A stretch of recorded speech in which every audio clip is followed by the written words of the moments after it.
شاته شي.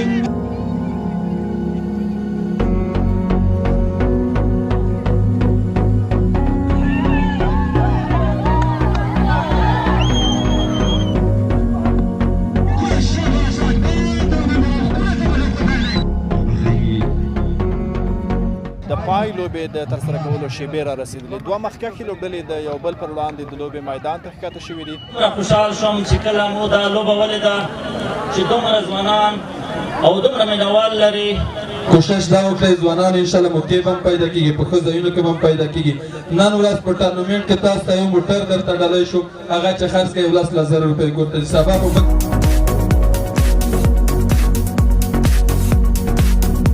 مستعمل لجمع के खिलाफ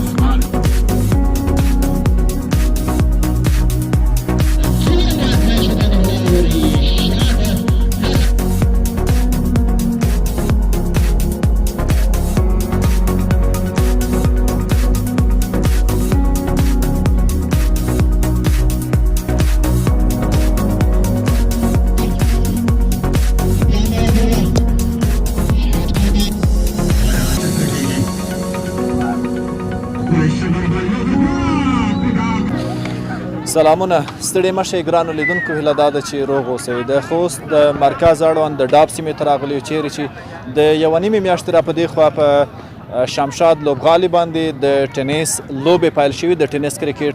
شاوخوا 12 لوبډلو په دې ټورنمنټ کې برخه اخیستې وه او نن یې د پای لوبې د ترسره کولو شیبې را رسېدلې. دوه مخکښې لوبډلې د یو بل پر وړاندې د لوبې میدان ته ښکته شوي دي او موږ یې هڅه کوو چې مختلفې ښایسته صحنې راواخلو، تاسو ته یې وښایو. هیله دا ده چې تر پای ممالتیا وکړئ.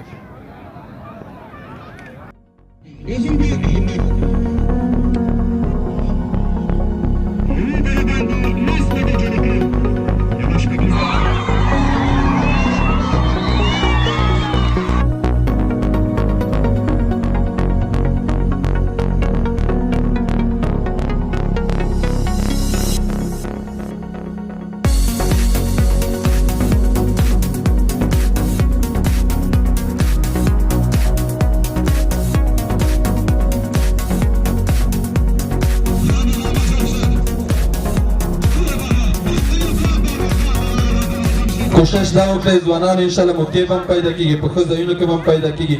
نن ورځ په ټورنمنټ کې تاسو ته یو موټر درته ډالۍ شو، هغه چې خرڅ کړئ 10,000 روپۍ ګورته سبا په بل شي کې به یو 15 روپۍ پیدا کېږي. انشاءالله ټول به په کار مصروف وو.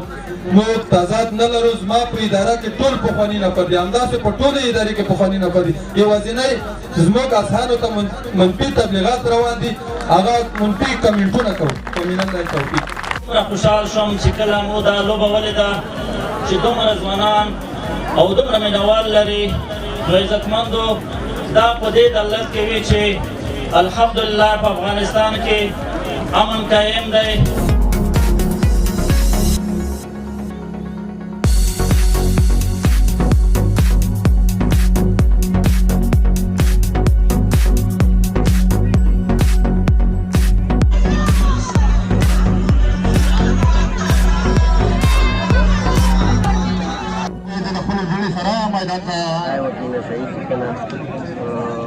بعد تقریبا نیمه میاشت واقع ونې دې ټورنمنټ 2000 روپۍ داخله وه او په جایزه کې موټر ورته انتخاب شوی و.